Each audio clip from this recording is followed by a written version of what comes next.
ನಮಸ್ತೆ. ಇವತ್ತಿದ್ದು ಸ್ಪೆಷಲ್ ಏನು ಗೊತ್ತಾ? ಕಾಂದ ಆಲೂ ಪೋಹ. ಪೋಹ ಅಂದರೆ ಅವಲಕ್ಕಿ. ನಾನಿಲ್ಲಿ ಈ ಥರದ್ದು ದಪ್ಪ ಅವಲಕ್ಕಿನ ತಗೊಂಡಿದ್ದೀನಿ, 1 ಕಪ್ ಆಗುವಷ್ಟು. ಆ ದಪ್ಪ ಅವಲಕ್ಕಿನ ತೊಳೆದುಬಿಟ್ಟು ಚೆನ್ನಾಗಿ ಈ ಥರ ನೆನೆಸಿಟ್ಟಿದ್ದೇನೆ. ಒಂದು ಸ್ವಲ್ಪ ಉಪ್ಪು ಹಾಕಿದ್ದೇನೆ. ಇದಕ್ಕೆ ನೀರುಳ್ಳಿ ಸ್ವಲ್ಪ ಜಾಸ್ತಿನೇ ಬೇಕಾಗುತ್ತೆ. ನಾನು 2ರಿಂದ 3 ನೀರುಳ್ಳಿ ಸಣ್ಣಗೆ ಹಚ್ಚಿ ಇಟ್ಕೊಂಡಿದ್ದೇನೆ. ಆಮೇಲೆ ಆಲೂಗಡ್ಡೆ ಆಪ್ಷನಲ್, ನಿಮಗೆ ಬೇಕು ಅಂತಾದರೆ ಹಾಕ್ಕೋಬೋದು. ಹಾಕಿದರೆ ಒಂದು ಸ್ವಲ್ಪ ಟೇಸ್ಟ್ ಚೆನ್ನಾಗಿರುತ್ತೆ. ಸಿಪ್ಪೆ ತೆಗೆದು ಸಣ್ಣಗೆ ಹಚ್ಚಿ ಇಟ್ಕೊಂಡಿದ್ದೇನೆ. ಆಮೇಲೆ ನೆಲಗಡಲೆ, ಸಕ್ಕರೆ, ಉಪ್ಪು, ಕೊತ್ತಂಬರಿ ಸೊಪ್ಪು ಸಣ್ಣಗೆ ಹಚ್ಚಿಟ್ಕೊಂಡಿದ್ದೇನೆ.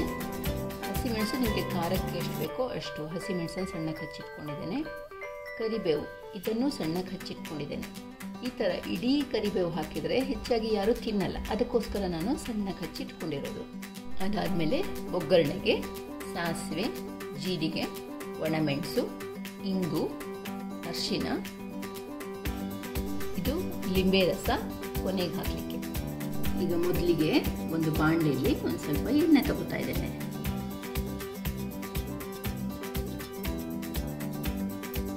ನೆಲಗಡಲೆನ ಹಾಕಿಬಿಟ್ಟು ಮೊದಲು ಹುರ್ಕೋಬೇಕು. ನೆಲಗಡಲೆ ಚೆನ್ನಾಗಿ ರೋಸ್ಟ್ ಆಗಿದೆ, ಇದನ್ನು ತೆಗೆದಿಟ್ಕೋಬೇಕು.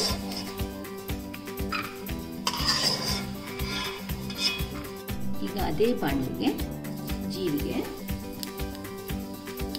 ಸಾಸಿವೆ, ಒಣಮೆಣಸು,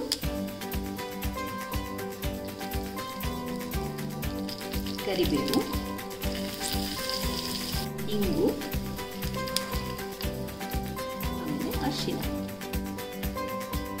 ಈಗ ನೀರುಳ್ಳಿ ಹಾಕ್ತಾ ಇದ್ದೇನೆ.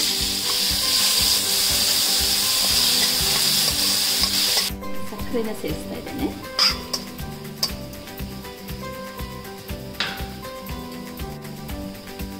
ಇದಾದ್ಮೇಲೆ ಆಲೂಗಡ್ಡೆ. ಇದನ್ನು ಮುಚ್ಚಿಬಿಟ್ಟು ಸಣ್ಣ ಉರಿಲಿ ಚೆನ್ನಾಗಿ ಬೇಯಿಸ್ಕೋಬೇಕು. ಇದೀಗ ಎಣ್ಣೆಲೆ ಚೆನ್ನಾಗಿ ರೋಸ್ಟ್ ಆಗಿದೆ. ಬೇಯಿಸಿದ ಆಲೂಗಡ್ಡೆನೂ ಹಾಕೋಬೋದು, ಆಗ ಬೇಗ ಆಗೋಗುತ್ತೆ. ಇಲ್ಲ ಅಂತ ಹೇಳಿದ್ರೆ ಸ್ವಲ್ಪ ಈ ಆಲೂಗಡ್ಡೆನೇ ಸ್ವಲ್ಪ ನೀರು ಹಾಕಿನೂ ಬೇಯಿಸ್ಕೋಬೋದು. ಆದರೆ ಈ ಥರ ಎಣ್ಣೆಲ್ಲೇ ಬೆಂದರೆ ರುಚಿ ಜಾಸ್ತಿ. ಈಗ ಹಸಿಮೆಣಸು ಸೇರಿಸ್ಕೊತಾ ಇದ್ದೇನೆ.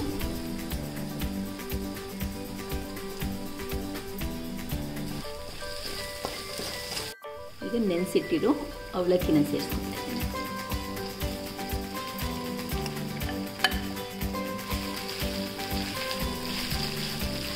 ನಾನು ಅವಲಕ್ಕಿ ನೆನೆಸ್ಬೇಕಾದ್ರೆ ಒಂದು ಸ್ವಲ್ಪ ಉಪ್ಪು ಹಾಕಿದ್ದೆ, ಹಾಗಾಗಿ ಉಪ್ಪನ್ನು ನೀವು ನೋಡಿಕೊಂಡು ಅಡ್ಜಸ್ಟ್ ಮಾಡ್ಕೊಂಡು ಹಾಕಿ.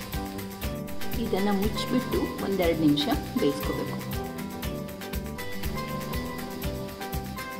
ಹುರಿದಿಟ್ಟ ನೆಲಗಡಲೆ ಸೇರಿಸ್ತಾ ಇದ್ದೇನೆ.